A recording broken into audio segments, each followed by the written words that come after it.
Hello दोस्तों, आप लोग देख रहे हैं ओसीसी एजुकेशन ब्लॉग और आज हम लोग बात कर रहे हैं क्लास 10 चैप्टर 1.3 क्वेश्चन नंबर 1।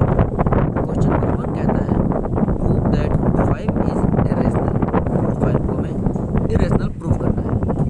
अपने पास दो तरह के नंबर होते हैं, इरेशनल और रेशनल। इसे इरेशनल डायरेक्टली प्रूव करने का अपने पास कोई सटीक तरीका नहीं है, इसलिए हम इसमें कंट्राडिक्शन मेथड यूज़ करेंगे। कंट्राडिक्शन मतलब ये होता है कि हम ये प्रूफ कर दें कि रूट 5 रेशनल नहीं है तो ये इरेशनल ही होगा, कि अगर कोई नंबर रेशनल नहीं है तो क्या होगा, इरेशनल होगा। हम वही करेंगे और इस मेथड को कंट्राडिक्शन मेथड कहते हैं। तो हम शुरू करते हैं।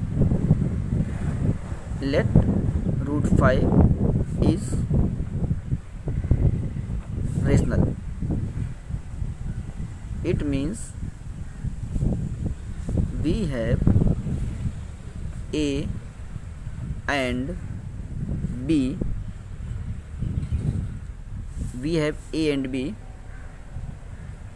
where a and b are co-prime, b is not equal to 0। co-prime means इनके पास कोई भी कॉमन फैक्टर नहीं है अदर देन 1,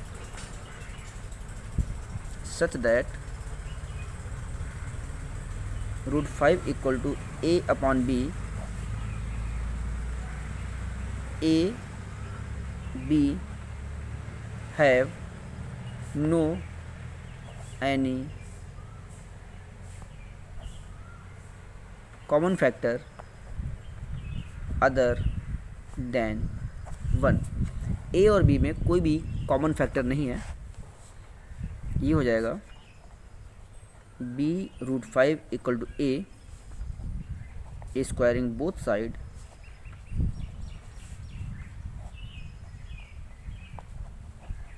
रूट 5b का whole square equal to a square, और ये हो जाएगा 5 into b square equal to a square. इस फॉर्म को जरा ध्यान से देखिए, कुछ याद आ रहा है आपको? हम लोगों ने यूक्लिड्स डिवीजन लेमा पढ़ा था जिसमें ये फॉर्म होती थी, और ये रिप्रेजेंट करता है कि 5 और बी स्क्वायर दोनों ए स्क्वायर के फैक्टर हैं। It means A square is divisible by 5।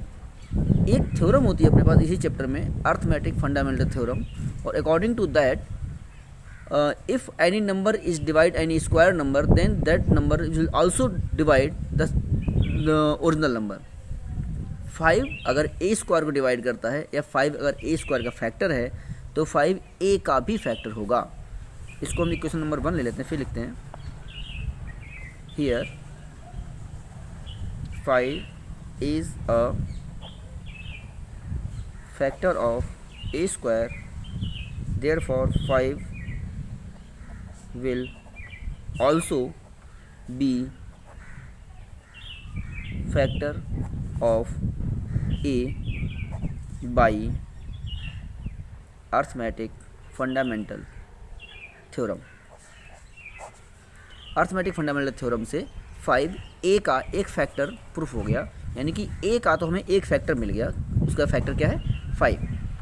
अगर 5 ए का फैक्टर है then A equal to 5c होगा। क्यों? 5 ए का फैक्टर है ना, c क्या हो गया? फॉर एनी इंटीजर c, किसी c के लिए 5 जो है a का फैक्टर है, मतलब a को 5 से डिवाइड करेंगे c टाइम्स। अब a की वैल्यू जो 5c हमें दिखाई दे रही है, इस वैल्यू को हम इक्वेशन नंबर 1 में पुट करेंगे। तो लिखिए फ्रॉम इक्वेशन 1, तो क्या हो जाएगा? इक्वेशन 1 क्या था? 5b square equal to a square, तो ये हो जाएगा 5b square equal to 5c। ए की जगह क्या आ गया?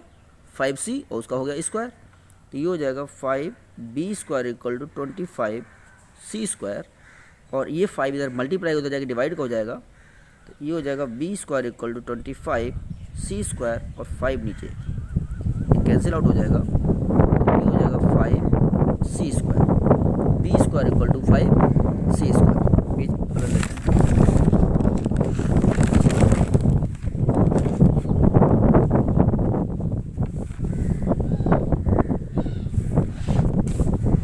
क्या मिला तुमको? पहले ये लिख लेते हैं 10th 1.3 अपने पास आ गया था b² = 5c²।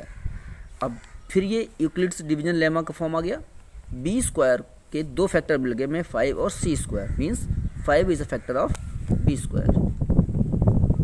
Here 5 is a factor of b², therefore 5 will also a factor of b। 5 अगर b² का फैक्टर है तो 5b का भी फैक्टर होगा बाई अर्थमेटिक फंडामेंटल थ्योरम। अब ध्यान से देखो, हमें एक ऐसा नंबर मिल गया, एक ऐसा नंबर जो a और b दोनों में फैक्टर है। 5 a का भी फैक्टर है और b का भी फैक्टर है, तो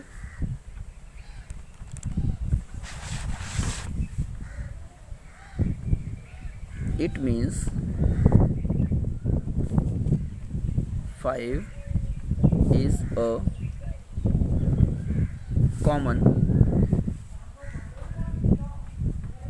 factor of A and B। लेकिन हम लोगों ने तो क्या लिया था कि A और B का कोई भी कॉमन फैक्टर नहीं है अदर देन 1, तो क्या हुआ, it is a contradiction and it has fallen due to our wrong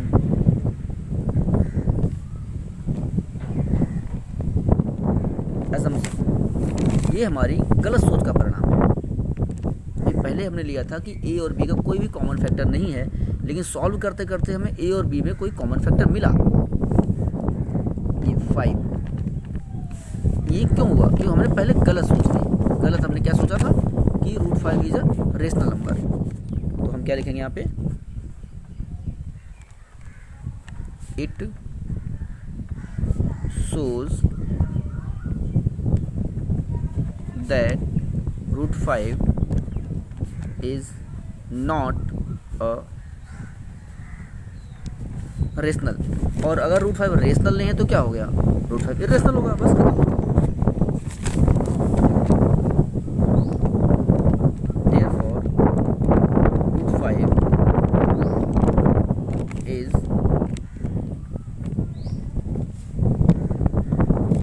irrational.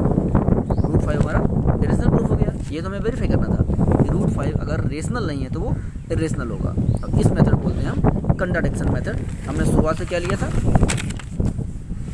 हमने सबसे पहले लिया कि √5 रेशनल है। रेशनल होने के लिए a और b दो नंबर ऐसे हैं जो कोप्राइम है। कोप्राइम मीन्स उनका 1 के अलावा कोई कॉमन फैक्टर नहीं है। सॉल्व करना शुरू किया, इक्वेशन नंबर 1 बनी, और ये सॉल्व करते करते हमें मालूम हुआ कि 5a का एक फैक्टर है। और आगे जब बढ़ते हैं तो जब 5a का फैक्टर होगा तो उसको हम इस फॉर्म में लिख सकते हैं। उसको पुट करने से हमें एक और वैल्यू, एक और रिजल्ट मिला, और वो रिजल्ट क्या था कि 5b का भी एक फैक्टर है। जब 5a और b दोनों का फैक्टर हो गया तो ये साबित हो गया, प्रूफ हो गया कि 5a और b दोनों का कॉमन फैक्टर है। और इस तरह से जो चीज़ हमने पहले ली थी वो गलत साबित हुई।